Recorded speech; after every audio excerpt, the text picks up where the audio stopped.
चलें क्लास को स्टार्ट करते हैं।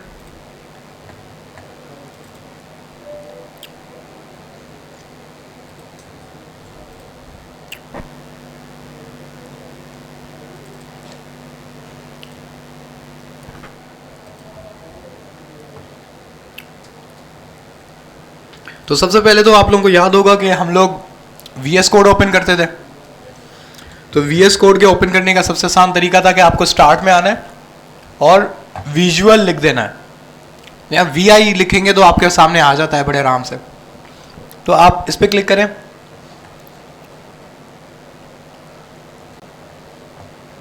तो नॉर्मली ये क्या करता है कि जो आपका पुराना कोड है इसको आगे खींचो, आगे आगे।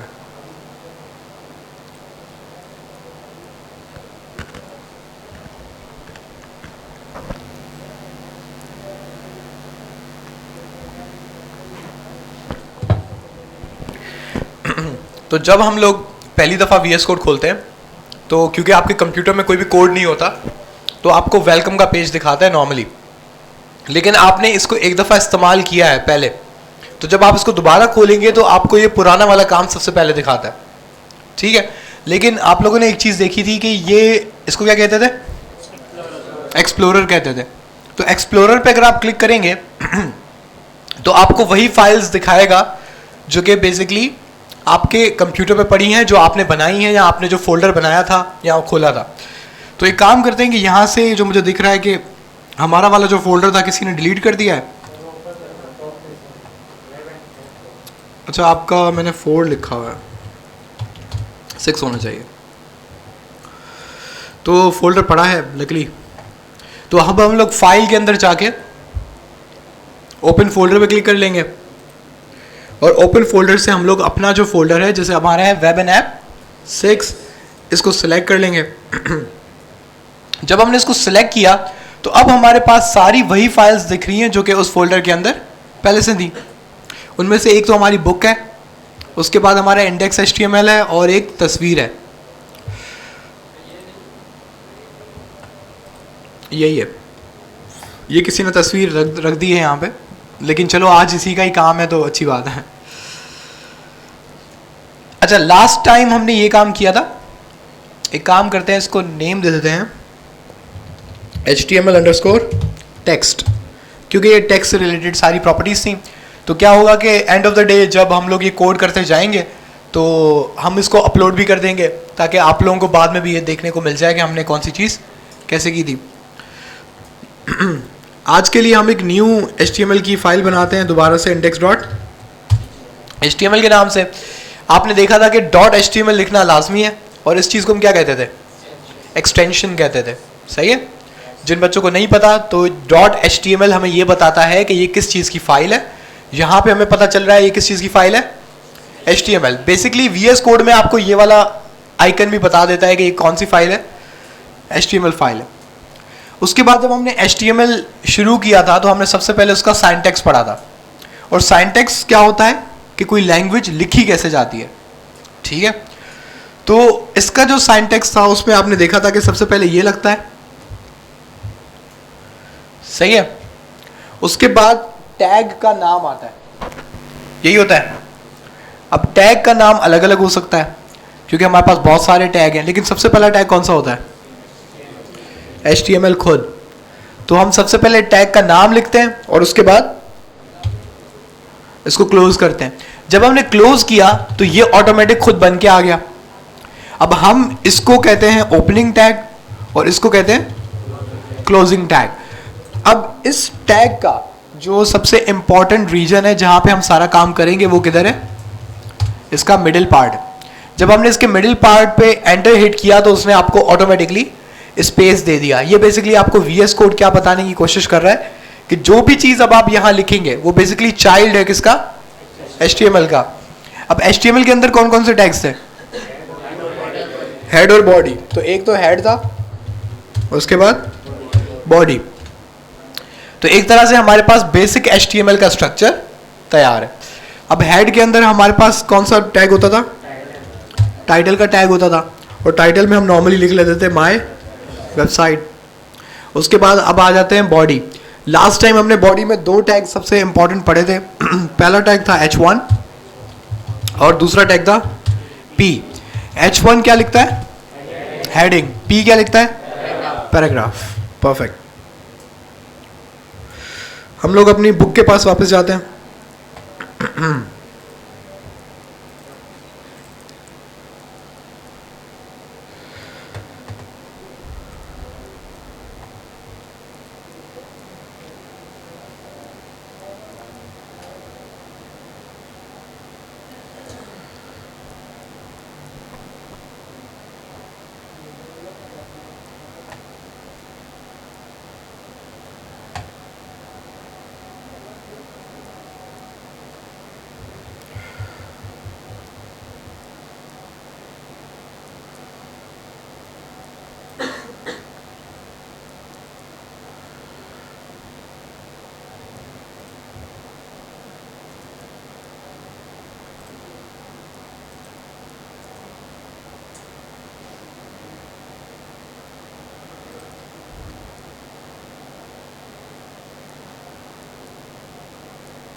तो जैसे कि मैंने आपको लास्ट टाइम बताया था कि हम थोड़ा जो अपना स्ट्रक्चर है, जो हम जिस तरीके से कोर्स को ले जाएंगे वो इस बुक के हवाले से ले जाएंगे, क्योंकि ये एक इंटरनेशनल बुक है और जॉन डकेट की, अगर आप में से किसी ने इसको ट्राई किया हो तो उसके बाद हम लोगों ने स्ट्रक्चर पढ़ लिया था, हमने टेक्स्ट पढ़ लिया था। अब वो किसकी बात कर रहा है? लिस्ट। बेसिकली लिस्ट तो आपको ज़िंदगी में कहीं भी आपको दिख रही होती हैं। आप किसी भी चीज़ की काउंटिंग करते हैं, कुछ भी करते हैं तो उसकी क्या बना लेते हैं? लिस्ट। तो ये लिस्ट भी उससे कोई ज़्यादा मुख्तलिफ नहीं है। सबसे पहले देख लेते हैं कि ये लिस्ट दिखती कैसी है। कोड में देखें तो ज़्यादा बेटर है। तो एक काम करते हैं, इसको हेडिंग दे देते हैं और आज की हेडिंग है लिस्ट। सही है। उसके बाद हम लोग H2 पे लिखते हैं 2 टाइप्स ऑफ लिस्ट, यानी कि HTML के अंदर लिस्ट की कितनी किस्में? 2। और वो 2 कौन सी है?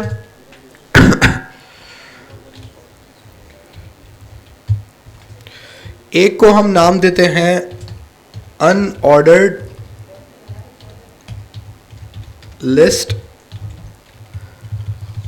और दूसरी को हम नाम देते हैं ऑर्डर्ड लिस्ट।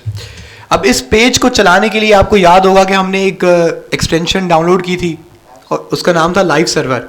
याद है? जो हम यहाँ गए थे और यहाँ जाके हमने लिखा था लाइव। जब लाइव लिखा था तो पहली एक्सटेंशन जो हमारी सर्च हुई थी, ये वाली, हमने इसको इस्तेमाल किया था। याद है सब? तो इसको चलाने के लिए मुझे इस पर राइट क्लिक करना होगा और हम किस पे क्लिक करेंगे? Open with live server. तो ये ऑटोमेटिकली हमारा पेज ओपन कर देती है। अब आपको दिख रहा है कि ये मेन हेडिंग है और ये इसकी सब हेडिंग है और ये दोनों इसकी सब हेडिंग है। सही है, क्योंकि हमने H1, H2 और सिंपल H3 यूज़ किया है। तो ज़रा लिस्ट को देखते हैं। तो लिस्ट की 2 टाइप्स हैं, एक है अनऑर्डर्ड लिस्ट और एक है ऑर्डर्ड लिस्ट।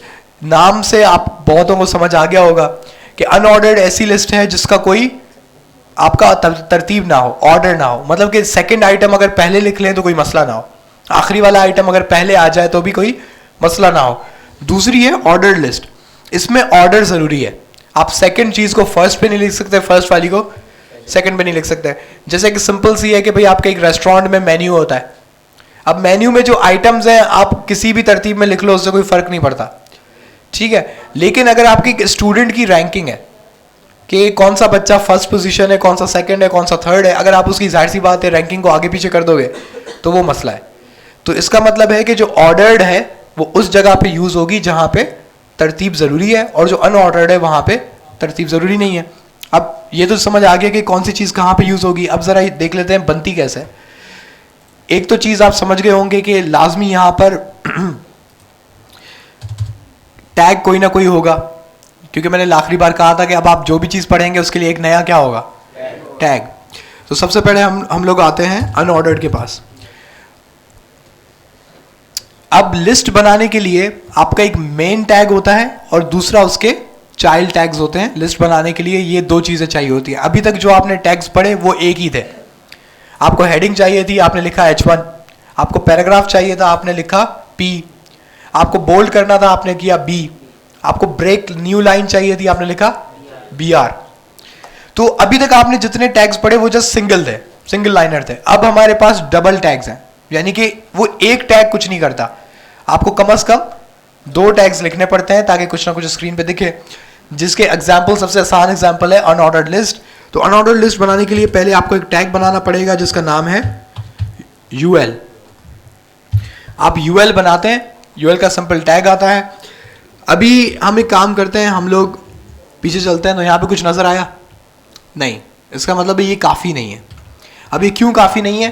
क्योंकि इसके मिडिल पे आपने ये तो उसको बता दिया कि आपको एक अनऑर्डर्ड लिस्ट चाहिए, लेकिन आपने इसको ये नहीं बताया कि उस अनऑर्डर्ड लिस्ट में आइटम्स कौन से डालने हैं। सही है? तो आइटम्स डालने के लिए आपके पास एक और टैग है जिसको हम कहते हैं LI। अगर आप इसको थोड़ा सा दिमाग लगाएं तो UL का बेसिकली वो मतलब है अनऑर्डर्ड लिस्ट, और LI का मतलब है लिस्ट आइटम। सही है? L for list, I for item, तो वो लिस्ट आइटम्स की बेसिकली बात कर रहा है।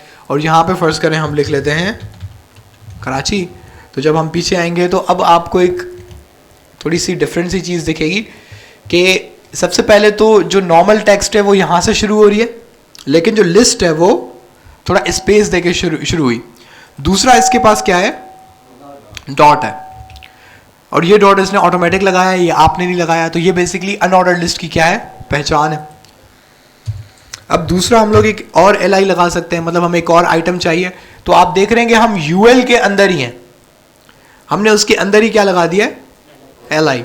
और यहाँ पे फर्ज करें हमने लिख दिया है इस्लामाबाद, तो हमारे पास एक सेकंड लिस्ट आइटम आ गया है इस्लामाबाद। अब इसी तरीके से अब आप जितने चाहें इसमें लिस्ट आइटम्स लगा सकते हैं। अभी जैसा कि मैंने पहले भी कहा था कि ये कैसे हुआ ये मत पूछिएगा, ये आपको आगे चल के थोड़ा समझ आ जाएगा ये कैसे हुआ।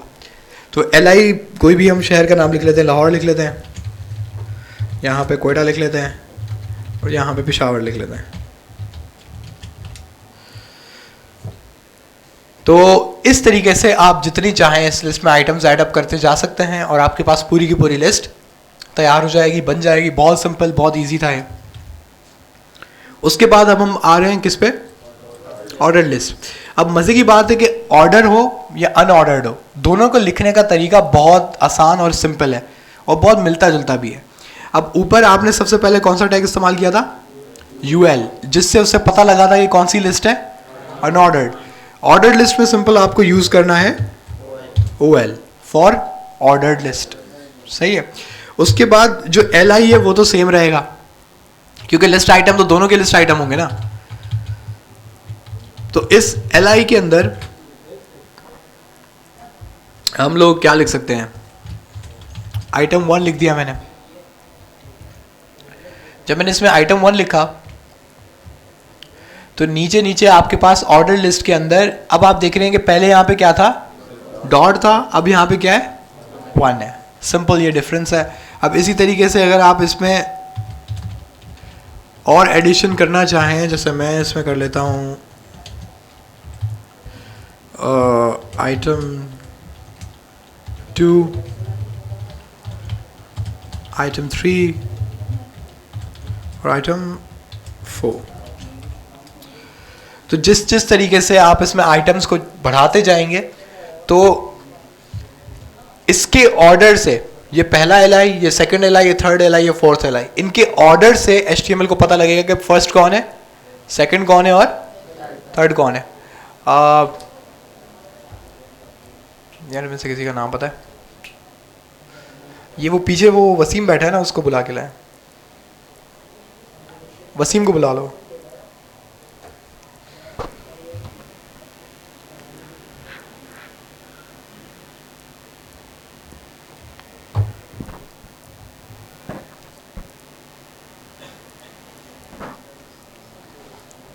यार ये जो 2 स्टूडेंट बैठे हैं ना, ये हाँ इनका कंप्यूटर्स बंद करवा दो इन दोनों के।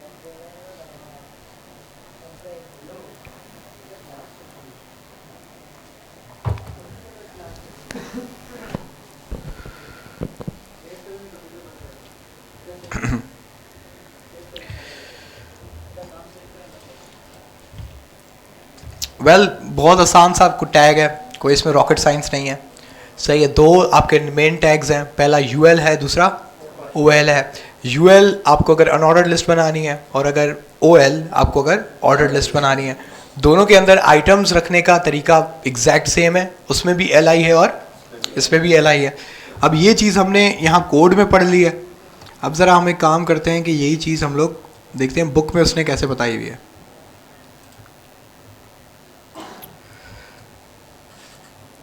तो पेज नंबर ये हमें बता रहा है लिस्ट का है 62।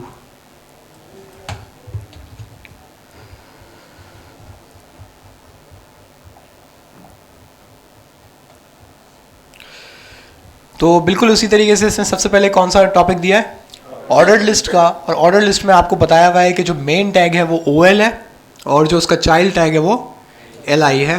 और ये बिल्कुल वैसा ही कोई इसने एग्जाम्पल दिया हुआ है जैसा हमने पहले लिखा था। अगर हम इसका भी एग्जाम्पल कॉपी करके ज़रा चेक करें कि ये कैसा दिख रहा है। ये ऑर्डर लिस्ट की एग्जाम्पल है तो हमने ऑर्डर लिस्ट में लिख दिया।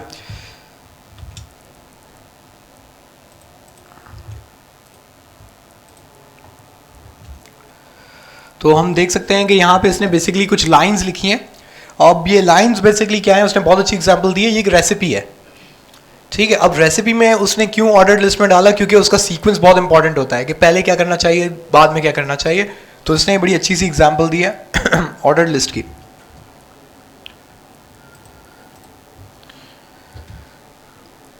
उसके बाद ये हमें कौन सी चीज़ बता रहे हैं, अनऑर्डर्ड लिस्ट। अब अनऑर्डर्ड लिस्ट में उसने अगेन बताया है कि सबसे मेन टैग यूएल है और अगेन आपके पास आइटम्स के लिए एल आई है। और इसने जो एग्जाम्पल दी है वो रिलेटिवली आसान सी एग्जाम्पल है। तो ये हमारे पास आएगी अनऑर्डर्ड के सेक्शन में।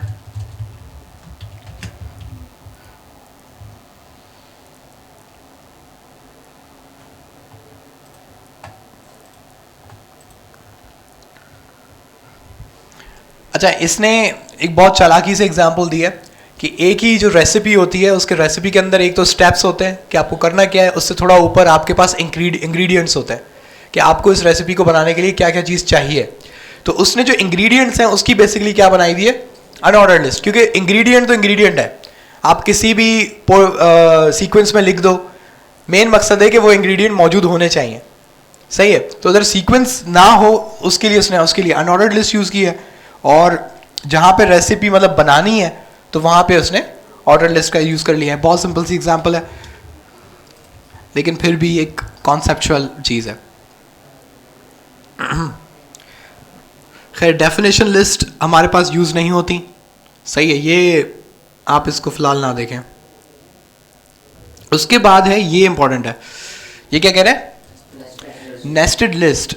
अब ये जो लफ्ज़ है ना नेस्टेड, ये आपकी ज़िंदगी में अब बहुत ज़्यादा गूंजेगा क्योंकि प्रोग्रामिंग में नेस्टेड का एक बहुत बड़ा अमल दखल है। आप कोई भी प्रोग्रामिंग लैंग्वेज ले लें उसके अंदर क्या हो ज़रूर होगा, नेस्टिंग। नेस्टिंग सिंपल क्या होती है कि एक पेरेंट है तो उसका क्या होगा, चाइल्ड। अब एक चाइल्ड है तो उसका भी क्या हो सकता है, एक और चाइल्ड। तो इस पूरे सीक्वेंस को हम लोग बेसिकली क्या कहते हैं, नेस्टिंग। तो अब ये जो नेस्टिंग है ये आपकी किसी कंडीशनल नेस्टिंग हो सकती है, किसी की फंक्शनल नेस्टिंग हो सकती है, किसी की क्लास नेस्टिंग हो सकती है। ये डिपेंड करता है कि आप क्या कर रहे हैं। एक लूप नेस्टिंग होती है, ठीक है, कंपोनेंट नेस्टिंग होती है, राउटिंग नेस्टिंग होती है। तो जैसे जैसे हम आगे आगे चलते चले जाएंगे वो हम लोग आपको बताते जाएंगे कि एक के बाद एक आपके पास क्या क्या चीज़ें अराइज होती है। लेकिन इस वक्त जो हमारे पास सबसे सिंपल एग्जाम्पल है वो क्या है, नेस्टेड लिस्ट। अब ये नेस्टेड लिस्ट कैसे बनेगी, ये बड़ा एक अच्छा सवाल है। तो एक काम करते हैं, इसने सबसे पहले एग्जाम्पल दिया है अनऑर्डर्ड लिस्ट में। तो हमने ये एक अनऑर्डर्ड लिस्ट बनाई हुई है सिटी नेम्स की। अगर हम क्या करेंगे, हम इस्लामाबाद को मिटाएं। अभी हम LI के तो बीच में ही खड़े हैं ना, तो मतलब वो जो डॉट था उसके आगे खड़े हैं। अगर मैं यहां पे लिख दूं दोबारा से क्या, UL, और यहां पे मैं लिखूं LI, तो ये एक पूरी की पूरी अलग से क्या है, एक पूरी अनऑर्डर्ड लिस्ट है, लेकिन ये पूरी अनऑर्डर्ड लिस्ट किसके बीच में आई हुई है? LI के। और ये LI किसका है?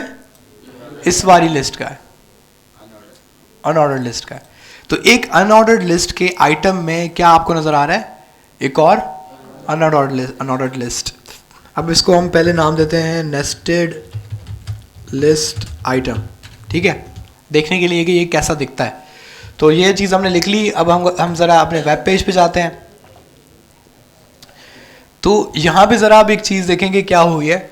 ये नेस्टेड लिस्ट आइटम जो आपने नेस्टिंग के बाद लिखा, बाद में लिखा, वो कुछ कैसा हुआ कि वो एक तो ये लिस्ट थोड़ा साइड से खिसकी हुई है, उसके बाद ये और ज़्यादा आगे आ गया, क्योंकि ये एक तो लिस्ट पहले अपनी जगह बनाई, अब ये लिस्ट के क्योंकि अंदर था तो इसने अपनी लिस्ट के हिसाब से और थोड़ी आगे जगह बनाई, और इसने थोड़ा फर्क करने के लिए खुद ब खुद ये जो ब्लैक डॉट था इसको क्या बना लिया है? एक वाइट डॉट बना लिया है, ताकि आपको पता लगे कि ये किस तरह की लिस्ट है, नेस्टेड लिस्ट है। लेकिन एक चीज़ आप नोट कर रहे हैं कि ये डॉट है, इसके आगे जगह खाली है। क्यों? क्योंकि आपके पास ये जो LI है नॉर्मली इसके अंदर कुछ ना कुछ डेटा होता है। तो आप यहाँ पे ये भी लिख सकते हैं this is a nested list. और अगर आप देखेंगे तो अब इस डॉट के आगे ये लिखा हुआ है this is a nested list, और इसी के ठीक नीचे एक और क्या है? नेस्टेड लिस्ट आइटम है। अब इसका मतलब है कि ये क्योंकि एक प्रॉपर लिस्ट है, एक पूरी की पूरी लिस्ट है, तो अगर मैं इस आइटम को कॉपी करता हूँ और मैं इसको दोबारा से पेस्ट करता हूँ तो इसके और आइटम्स भी इंक्रीज हो जाएंगे। ये बात समझ आ रही है? लेकिन ज़रा इसको हम और कंफ्यूजिंग करें। अगर इधर हम दोबारा क्या लिख दें? UL, और इसका दोबारा से LI दे दें, तो इधर मैं लिखता हूँ grand child of main list.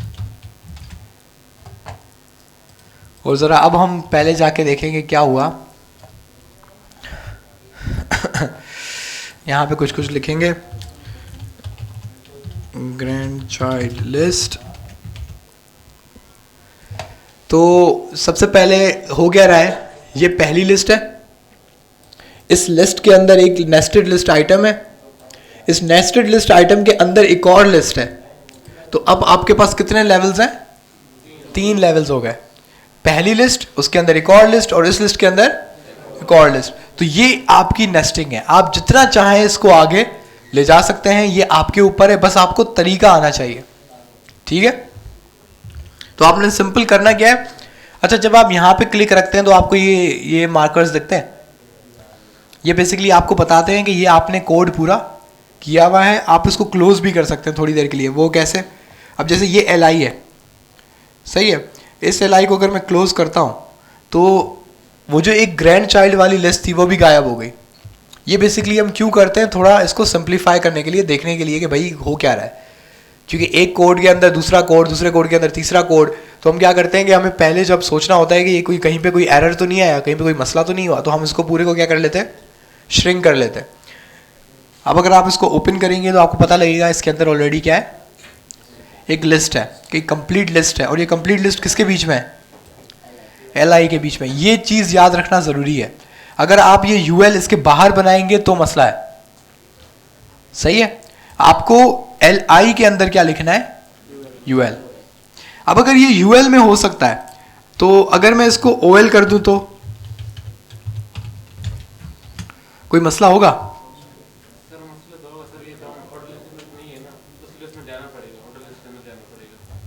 तो मतलब हम अनऑर्डर्ड में ऑर्डर नहीं रख सकते? इसका ज़रा आउटपुट देख लेते हैं।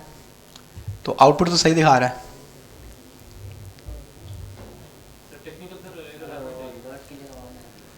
सिर्फ वो डॉट की जगह 1 आ गई, क्योंकि वो अपनी कन्वेंशन फॉलो कर रहा है, क्योंकि उसको पता है कि ऑर्डर लिस्ट जो होती है उसमें हमेशा क्या होते हैं? नंबर्स होते हैं। ये क्योंकि अनऑर्डर्ड लिस्ट थी तो उसने डॉट ही दिया, ये भी अनऑर्डर्ड लिस्ट थी तो उसने क्या दिया? डॉट ही दिया। तो जैसा कि मैंने कल एक बात कही थी, या लास्ट वीक में मैंने एक बात कही थी, कि जो प्रोग्रामिंग होती है ना, वो आपका बस जो आप उसको कहते हो वो उसको मानती है। अब वो कॉन्सेप्चुअली सही है या गलत है वो उसको नहीं पता। आप उसको जो कमांड दोगे वो चीज़ वो चला देगी, बशर्ते कि आपने सिंटैक्स जो लिखा हो वो क्या हो? सही हो। तो ये बिल्कुल मुमकिन है कि आप एक ऑर्डर के अंदर अनऑर्डर्ड लिस्ट लगा लें, अनऑर्डर्ड लिस्ट के अंदर ऑर्डर लिस्ट लगा लें, आप शफलिंग कर सकते हैं, सही है, इसमें कोई आपको मना नहीं करता। अगेन बस आपको लिखने का तरीका सही आना चाहिए। अब इसकी एग्जाम्पल बेसिकली क्या हो सकती है कि एक आपके पास, जैसे हमने सिटी नेम्स की पूरी लिस्ट बनाई थी, अब हमें ये भी दिखाना है कि हर सिटी नेम के अंदर टॉप आपके विजिट प्लेसेस कौन कौन से हो सकते हैं, या टूरिज्म के कौन कौन से टॉप प्लेसेस हो सकते हैं। तो अब क्योंकि वो टॉप प्लेसेस है तो उनकी कोई ना कोई रैंकिंग होगी कि सबसे ज़्यादा लोगों का मशहूर कौन सा इलाका है इस शहर का, सेकंड पे कौन सा है, तीसरे पे कौन सा है, ताकि लोगों को पता लगे कि पहले कहाँ जाना है, सेकंड पे किसके पास जाना है। तो शहरों का जो नाम है वो ऑलरेडी क्या है, अनऑर्डर्ड लिस्ट है, लेकिन उसके अंदर अब हमें क्या देनी है, ऑर्डर लिस्ट देनी है। तो इसी तरीके से इसका उल्टा भी हो सकता है। अब एक स्टूडेंट रैंकिंग की हमने बात की थी, तो स्टूडेंट रैंकिंग में जाहिर सी बात है 1 2 3 होगा, स्टूडेंट के नाम हो गए। अब उस स्टूडेंट के अंदर उसके सब्जेक्ट्स के मार्क्स भी लिखने हैं मुझे। अब सब्जेक्ट में इंग्लिश ऊपर लिखूं या मैथ्स ऊपर लिखूं उससे कोई फर्क नहीं पड़ता। तो मतलब इसके लिए मुझे ऑर्डर लिस्ट की जरूरत नहीं है, क्योंकि अगर इस जगह पे मैं ऑर्डर लिस्ट दे दूंगा तो वो समझेगा शायद इंग्लिश की अहमियत ज़्यादा है, इस वजह से तुमने 1 पे रखा है, तो हमें उधर क्या चाहिए, डॉट। लेकिन मेन लिस्ट कौन सी है, स्टूडेंट लिस्ट जो थी वो ऑर्डर लिस्ट थी, अब हमें अनऑर्डर चाहिए उसके अंदर ही, तो ये काम भी सिंपली हो सकता है। तो ये बस आपको क्या आना चाहिए, इसका साइंटेक्स। साइंटेक्स का आपको पता होगा तो बाकी सारी चीज़ें खुद ईजिली हो जाएंगी। एक इसकी ट्राई कर लेते हैं।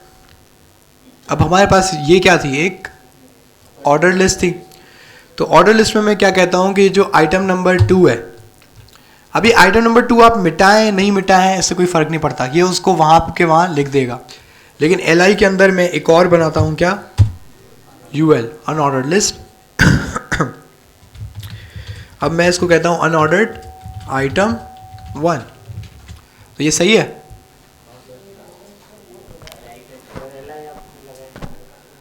अच्छा, आप जो बैठे हैं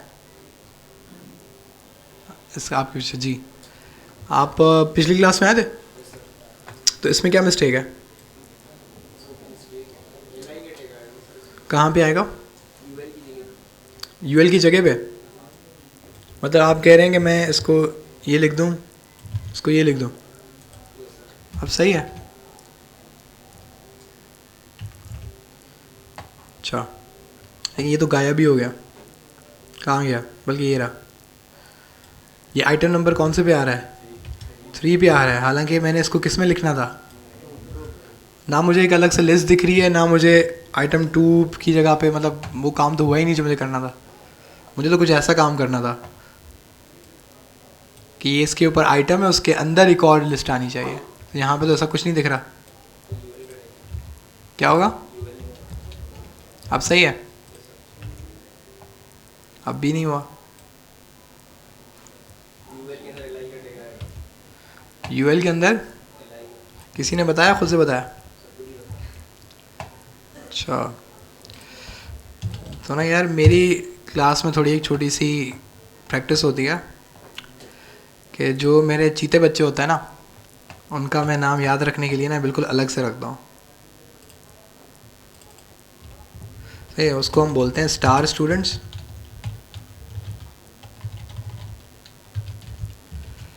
और इसमें अल्हम्दुलिल्लाह आपका नाम पहले पहले आ गया। आपका नाम क्या है,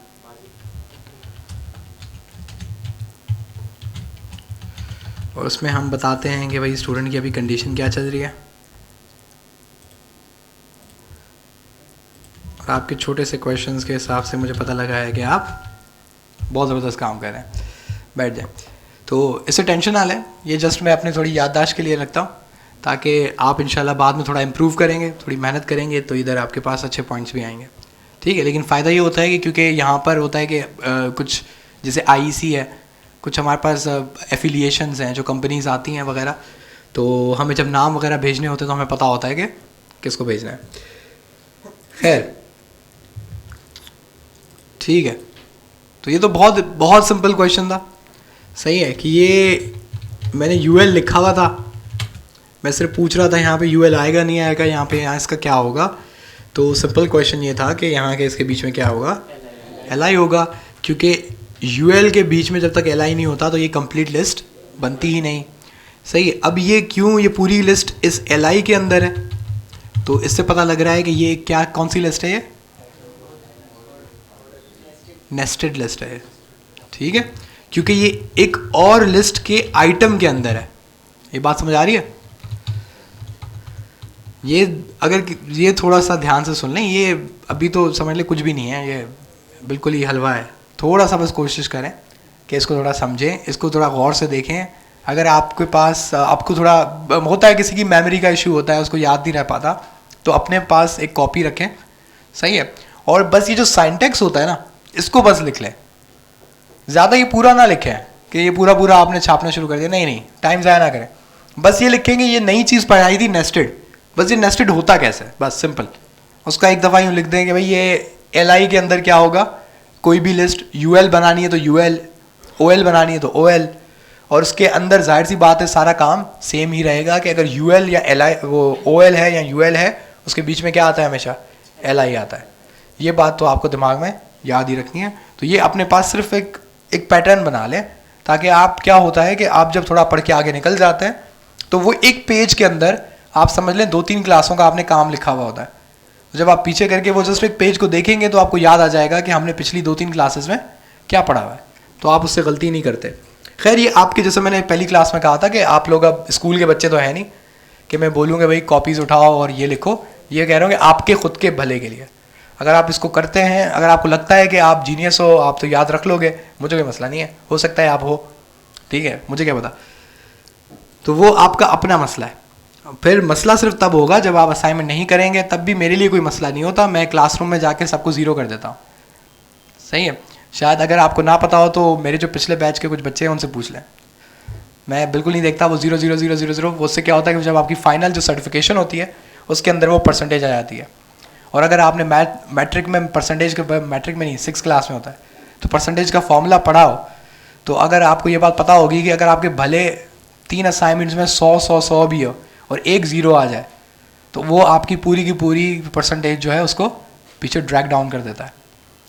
तो 0 से बचे, कुछ ना कुछ असाइनमेंट वगैरह दे दीजिएगा, नहीं देंगे तो अगेन मेरा कौन सा पेट्रोल जल रहा है, सही है। तो ज़रा हम HTML CSS की बुक में दोबारा वापस आते हैं।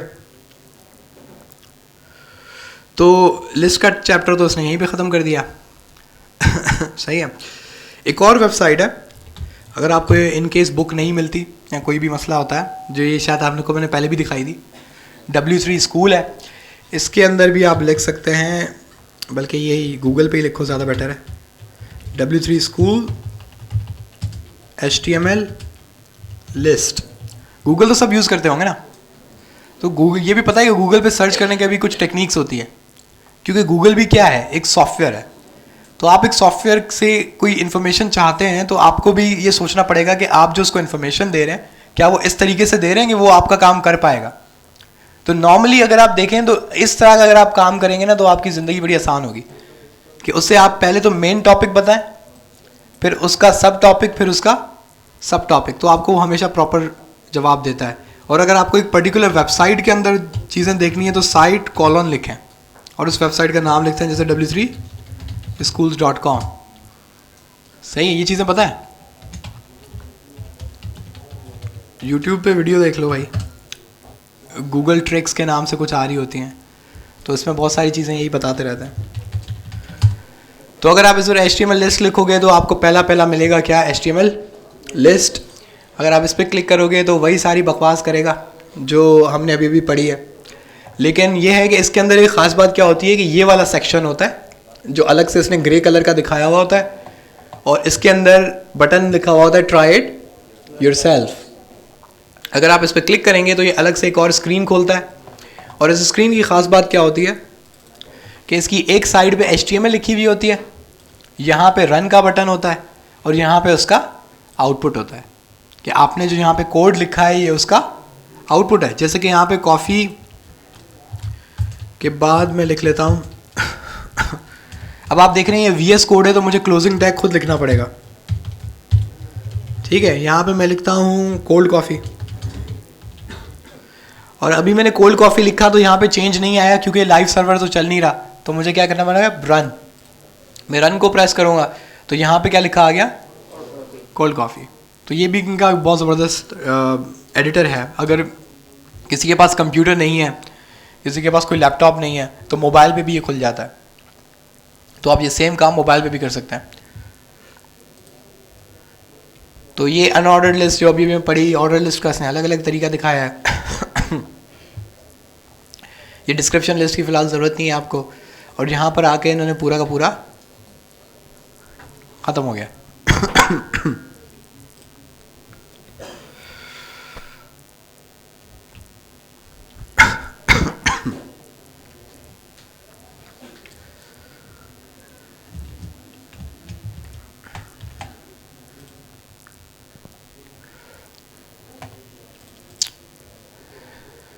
लिस्ट के बाद हमारे पास एक चैप्टर है। अब ये कौन सा चैप्टर है? लिंक्स का। लिंक एक बहुत इंपॉर्टेंट टॉपिक है HTML का। HTML की फुल फॉर्म मैंने शायद पूछी थी आप लोगों से, हाइपर टेक्स्ट मार्कअप लैंग्वेज। आपको याद है मैंने हाइपर टेक्स्ट का मतलब क्या बताया था? हाइपर टेक्स्ट का मतलब क्या था? किसी भी चीज़ को लिंक करना। अब HTML जो है, ये पूरी इसका जो नाम है हाइपर टेक्स्ट, तो उसके अंदर लिंक्स का बेसिकली जिक्र है। यानी कि HTML का एक बहुत इंपॉर्टेंट फीचर है, वो क्या है? लिंक। तो अभी हम देखेंगे कि हम ये लिंक वाला काम बेसिकली करते कैसे हैं। अभी लिंक बेसिकली क्या होती हैं?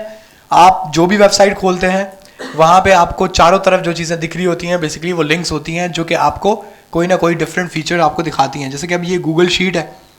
अब गूगल शीट में जब मैं किसी स्टूडेंट पे क्लिक करता हूँ और ये बटन्स है, अभी आपको समझ आ रही है ये पूरी एक वेबसाइट है, मतलब ये पूरी एक HTML CSS है।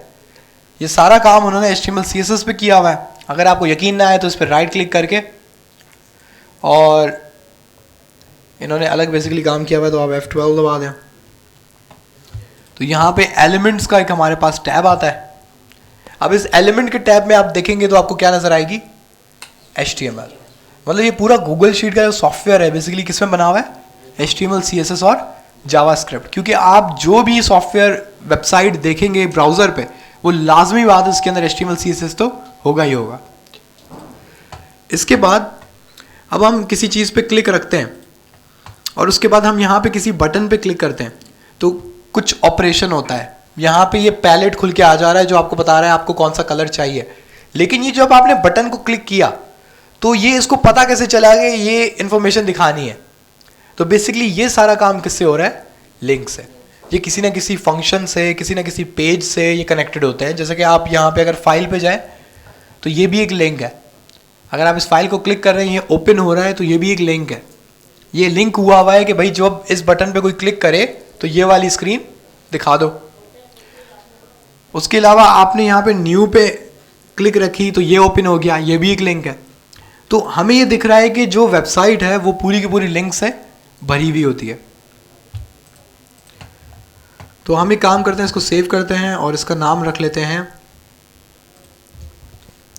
HTML list. अब HTML लिस्ट के बाद हम एक और नया HTML बनाते हैं और इसका नाम देते हैं links.html, ताकि आप लोगों को भी याद रहे किस चीज़ का है। अब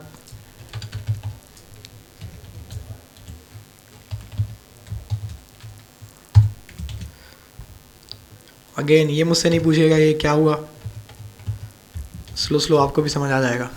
ठीक है, तो अब हम दोबारा से यहाँ पे H1 देते हैं और H1 में हम लिख लेते हैं लिंक्स चैप्टर,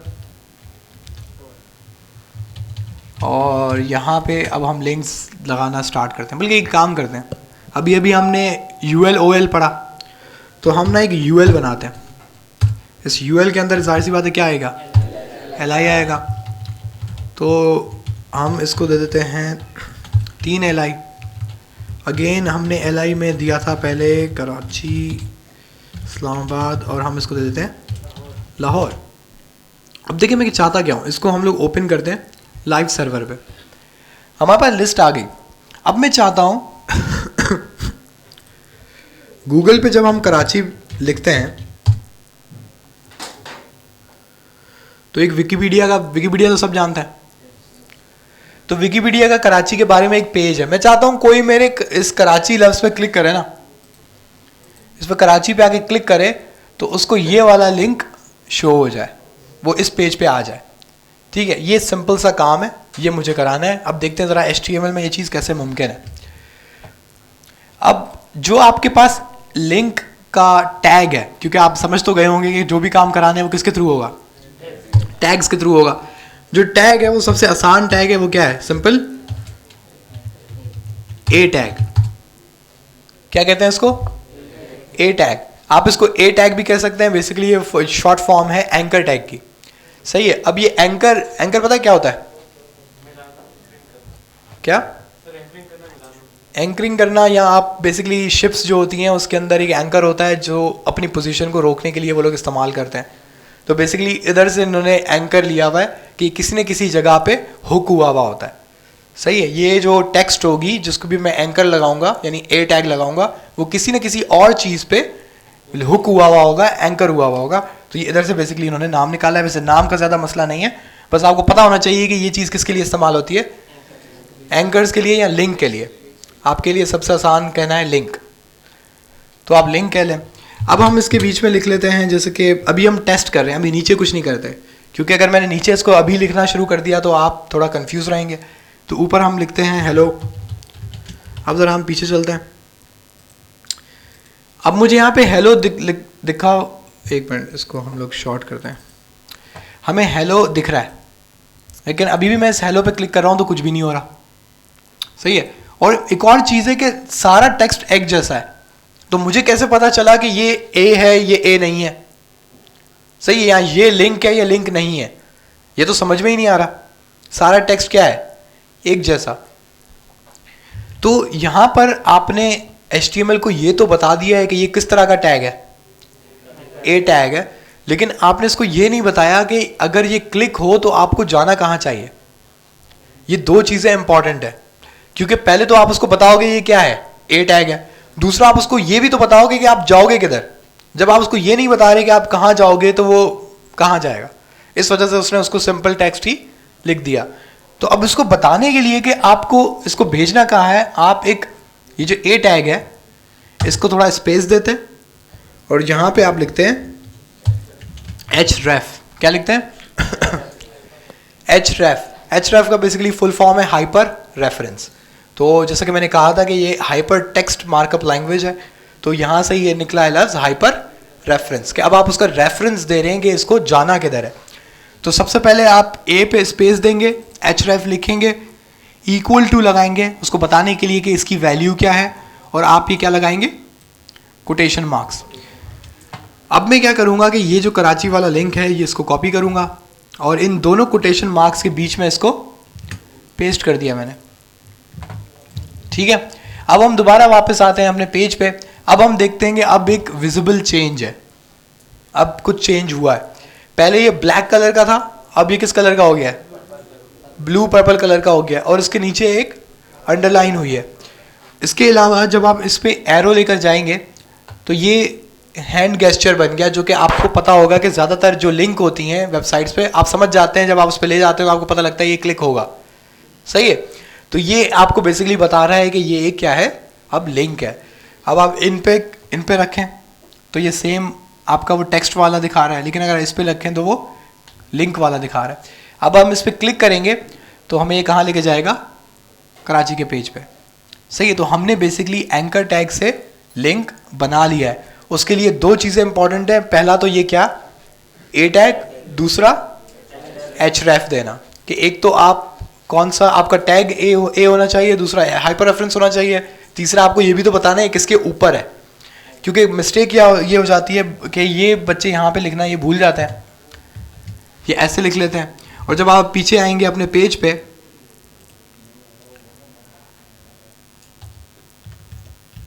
तो आपको दिख रहा है कि यहाँ पे आपने लिंक लगाया हुआ है, लिंक का टैग लगाया हुआ है, उसको href भी दिया हुआ है, लेकिन आपको कोई लिंक नजर आ रहा है नहीं, क्योंकि आपने उसको ये नहीं बताया कि ये लिंक लगाना किस टेक्स्ट पर है। क्योंकि क्या था, हाइपर टेक्स्ट, तो उसकी टेक्स्ट देना भी तो लाजमी है। आपने हाइपर रेफरेंस दे दिया, टेक्स्ट नहीं दी, तो टेक्स्ट में आप जो भी लिखेंगे, फॉर एग्जांपल मैंने यहाँ लिखा कराची, तो आपने कराची लिखा तो आप उसने क्या लिख दिया है, कराची, लेकिन उसके ऊपर अभी भी लिंक लगा हुआ है। अब ये वाला काम हम सेम करते हैं किसके अंदर, अनऑर्डर्ड लिस्ट में। अब अनऑर्डर्ड लिस्ट में ये चीज़ लगाने के लिए हमें क्या करना ज़रूरी है, सबसे पहले हम एक काम करते हैं, जगह बनाते हैं, थोड़ी सफाई करते हैं। अब मुझे इस कराची पे ए टैग लगाना है। तो कल जब हम लोग एक लास्ट मतलब जब मैं बोल रहा हूँ कल तो मतलब लास्ट वीक, तो हमने एक काम किया था, हमने एक ही लफ्ज़ पे बोल्ड भी लगाया था और एक ही लफ्ज़ पे हमने इटैलिक भी लगाया था। ये काम किया था। ये काम करने के लिए मैंने आपको बताया था कि पहले लगा हुआ था बी, उसी के ऊपर हमने क्या लगा दिया था, आई। अब इस कराची के ऊपर ऑलरेडी क्या लगा हुआ है, एल आई। तो हम कहेंगे यार इसको थोड़ी जगह दो, एल आई लगा हुआ है, इसी के बीच में क्या लिख दो, ए लिख दो। अब यहां पे ए के अंदर क्या लिखो, कराची, और यहां पे इसका कराची का लिंक आ जाएगा। अब ये मिट गया। तो बेसिकली क्या हो रहा है कि सबसे पहले है आपका टेक्स्ट कराची, इस टेक्स्ट के ऊपर क्या लगा हुआ है, ए लगा हुआ है, लिंक लगा हुआ है, और इस लिंक के ऊपर और क्या लगा हुआ है, एल आई। जब मैं बी और इटैलिक की बात कर रहा था तो मैंने आपको कहा था कि आप पहले बी लगाएं या पहले आई लगाएं, इससे कोई फर्क नहीं पड़ेगा, लेकिन यहां पे पड़ेगा। क्यों? क्योंकि यूएल के अंदर डायरेक्टली क्या होना चाहिए, एल आई। अगर आपने ये कर दिया कि ए पहले लिख दिया उसके अंदर एल आई लगा दिया तो काम खराब है, क्योंकि यूएल क्या ढूंढने की कोशिश करेगा, एल आईज को। आप देखें तो वो हमेशा यूएल के अंदर डायरेक्टली क्या होते हैं, एल आईज होते हैं। तो एल आई का पहले होना लाजमी है, उसके अंदर आप कुछ भी कर सकते हैं। इवन इसको थोड़ा और मज़ेदार बनाते हैं, हम इस कराची को बोल देते हैं, इसको किस में रैप कर दो, बोल्ड टैग में। तो मैं ये भी कर सकता हूँ, ठीक है। अब क्या हो रहा है, इस कराची पे सबसे बोल्ड लग रहा है, वो बोल्ड हो गया, उसके बाद उस पर ए लग रहा है, यानी कि वो लिंक बन गया। लिंक बनने के बाद वो क्या बना, एल आई, यानी कि वो डॉट आ गया और आगे हो गया। समझ रहे हैं? इस तरीके से आप जो चीज़ मल्टीपल चीज़ें इसके साथ कराना चाहें आप करा सकते हैं। फिलहाल हम इस बी को हटा लेते हैं, थोड़ा सिंपल रखते हैं। और अब हम ज़रा पीछे आएंगे तो हम देखेंगे तो ये डॉट के आगे कराची जो था अब क्या बन चुका है, लिंक बन चुका है। अब हम इस पर क्लिक करेंगे तो ये हमें कराची के पेज पे ले जाएगा, जो चीज़ हमें जैसी चाहिए थी। अब यही सेम काम हम किसके साथ कर सकते हैं, इस्लामाबाद। यानी कि सबसे पहले हमें ए टैग बनाना है। अब इस ए टैग के बीच में ये वाला टेक्स्ट लिख देना है। अब इसको किसका आपको रेफरेंस देना है, इस्लामाबाद का। तो हम इस्लामाबाद को सर्च कर लेते हैं। तो ये हमारे पास इस्लामाबाद का लिंक मिल गया और हमने यहाँ पे एचरेफ में उसको पास कर दिया इस्लामाबाद। और फाइनली अब ये जो हमारे पास लाहौर है,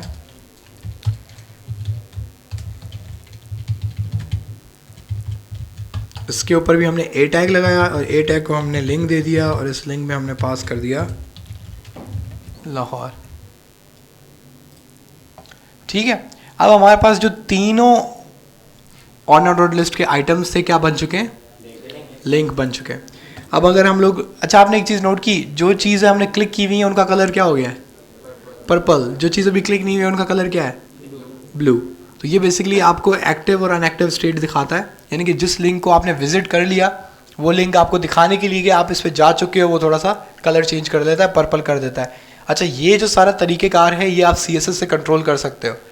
सही, ये सारा CSS जब हम पढ़ेंगे तब हम करेंगे कैसे होता है। अब हम लाहौर पे आ गए, तो जब हम लाहौर पे क्लिक करेंगे तो ये हमारे लाहौर के पेज पे चला गया। ठीक है। तो इस तरीके से हमारी क्या बन गई है, एक हमारी लिस्ट बन गई है सारी और लिंक बन गई हैं, दोनों चीज़ें एक साथ हो गई। लेकिन अगेन ये ज़रूरी नहीं कि आप एक लिस्ट में लिखें, आप इसको बिल्कुल बाहर भी लिख सकते हैं। अगर मैं इसको कॉपी करके बाहर ही ले जाऊं, इसको भी कॉपी करके मैं बाहर ले आया,